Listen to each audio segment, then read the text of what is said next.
Olá, senhores, olá, senhoras, pessoas bonitas e pessoas não tão bonitas assim. Esse quem vos fala aqui é o professor Rony dos Santos, da Escola Estadual Dom Pedro I. Estamos aqui para mais uma aula de Sociologia aqui, ó, dentro do nosso canal, o Covil Sociológico.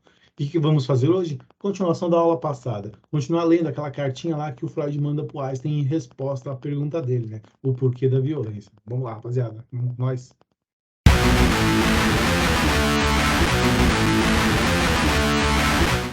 Que a gente viu na última aula? A gente viu o Einstein mandando uma carta para o Freud e perguntando por que da ameaça da guerra, como evitar essa ameaça da guerra. E aí o Freud, ali em 32, no Entre Guerras, ele vai mandar uma carta de resposta, conversando com o Freud. E aí qual que era a hipótese do Freud nessa carta, da qual ele respondia ao Einstein? Ele dizia que direito e violência não eram coisas que se opunham, não eram antítese, uma não era contrária à outra, mas o direito decorria da violência, ou seja, o direito era uma extensão da violência. Essa é uma hipótese freudiana nessa carta, da qual ele está respondendo para o Freud. E aí a gente está acompanhando ela. Beleza, pessoal? Vamos lá, vamos continuar aqui. Quais eram os argumentos anteriores dentro dessa carta? Era a noção de que na evolução o homem era um violento com o outro. A força física ela era predominante na disputa dos diversos interesses que haviam. Mas à medida em que o homem ele começa a criar uma superioridade intelectual e ele começa a usar os recursos da natureza a seu favor nessa violência de divergência de interesse, ele começou a perceber que ele era superior, ou seja, você tem a implementação das armas. As armas ela não aparecem ao acaso, aparece à medida em que eu vejo algo disponível na natureza que pode me ajudar nessa luta. Ou seja, essa superioridade intelectual ela está muito ligada ainda à violência. E aí ele vai continuar aqui, né, que à medida em que isso acontecia, os homens lutavam. Entretanto, tem um momento em que os homens não se contentavam somente em matar o outro, eles matavam, ainda porque é parte do seu instinto. Entretanto, em algum momento o homem para de matar e ele começa a subjugar o seu vencido. Se eu não mato, eu faço o quê? Eu vou transformá-lo então num escravo. Ele pode ser um instrumento útil para mim, esse da qual eu venci. Né? Essa foi a argumentação da aula anterior. Nessa aqui a gente vai ver, né, e aí a continuação, ele vai continuar. Nesse caso, a violência do vencedor contentava-se em subjugar, né, não mais matar o vencido. Foi este o início de uma ideia de poupar a vida do inimigo, mas a partir daí o vencedor teve que contar com a oculta sede de vingança do adversário vencido e sacrificou uma parte da sua segurança. Por quê? Porque você venceu aquele outro e ele sabe que você é mais forte. Todos sabem que você é mais forte. Né? Todos olham para você como mais forte. Entretanto, eminentemente, o vencido ele está planejando em te vencer novamente, ou seja, ele está planejando uma vingança. Né? Ele vai fazer a revanche. Né? E aí o vencedor ele sempre vai ter que tomar essa cautela, né, de não ser vencido pela vingança do outro. Na continuação, ele vai dizer: como sabemos, esse regime foi modificado no transcurso da evolução, né, ou seja, passou muito tempo, e havia um caminho que se estendia da violência ao direito, ou à lei. Né? Ou seja, aqui ele vai começar a mostrar de forma muito mais forte, evidenciar a hipótese dele, de que o direito é uma extensão da violência, de que o direito, muito ao contrário do que a gente pensa, né, que é a não violência, o direito, nesse caso, ele vai se desenvolver com a violência, né? Ou a lei. Nesse caso, gostaria de substituir a palavra de lei por normas, porque a gente está falando de um momento em que não existe lei escrita, só para a gente poder não confundir, né, com a lei jurídica. Ainda não é uma lei jurídica da qual ele está falando.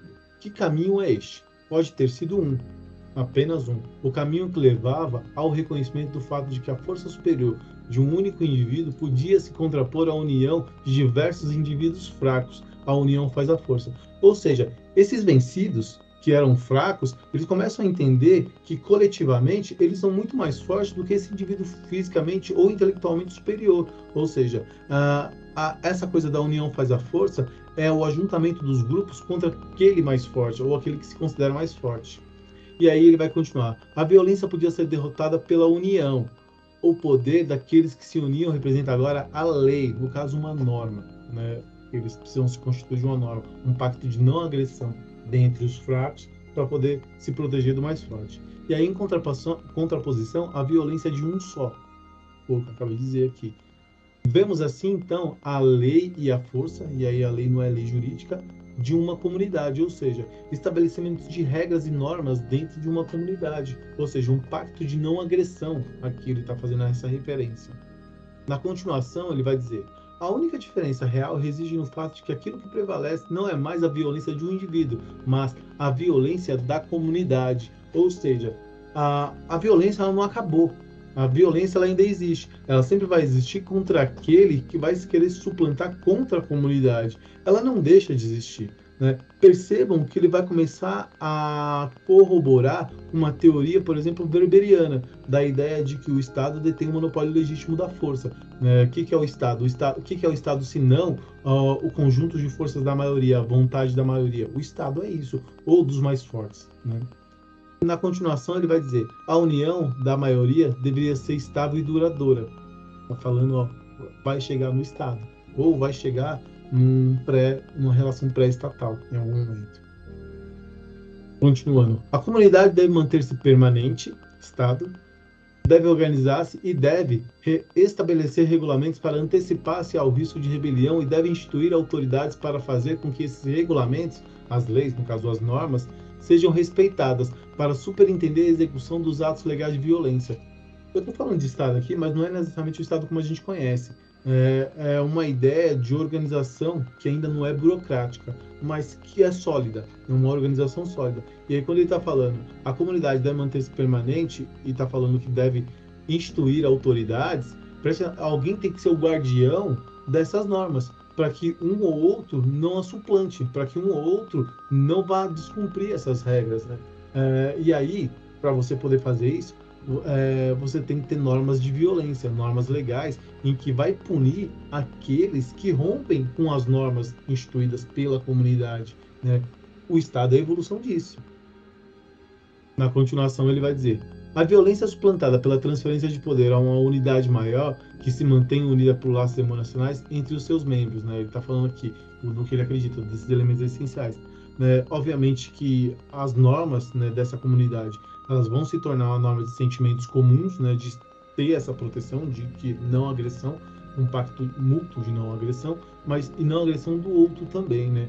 E aí, a partir daí, você tem a formação de uma comunidade e a evolução daquilo que a gente vai chamar de Estado mais tarde, né? Essa é a continuação. Dando mais para frente, ele vai dizer: um estado de equilíbrio dessa espécie, porém, só é concebível teoricamente. Ou seja, ele está falando, eu estou formulando uma hipótese. Eu não estou me baseando em evidências. Eu estou me baseando mais ou menos numa possibilidade de como isso veio acontecendo. Obviamente que de forma muito refinada, né? E na continuação ele vai dizer: a justiça da comunidade então passa a exprimir graus diferentes de poder vingentes. O que são esses graus de poder vingentes? E aqui ele lança a mão de uma noção de que a comunidade ela vai se dividir em estamentos. O que são estamentos? São divisões por função desse grupo. Por exemplo, divisão de gênero, homem e mulher.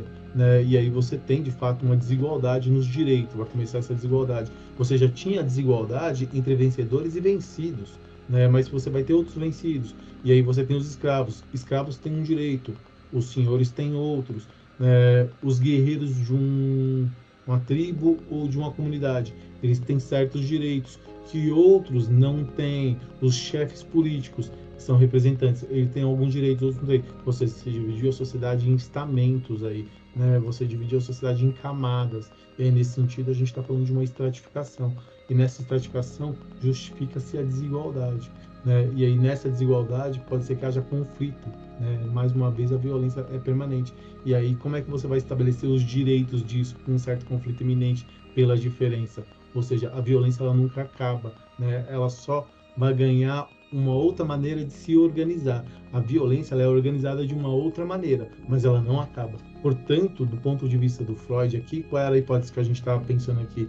A violência ela é imanente dentro do homem, ela está com o homem, ela vai se reorganizar ao longo da evolução humana, mas a violência ela é permanente no homem, né? Beleza, galera? Deu para entender aqui? Espero que vocês tenham entendido, espero que vocês tenham acompanhado. Estamos aí firme e forte, produzindo aula atrás de aula. Se quiser, deixa sua curtida, compartilha, socializa conhecimento. Conhecimento tá aí para isso, beleza? A gente não ganha muito não, mas a gente faz o rolê acontecer. Rapaziada, um abraço para vocês e até o próximo encontro.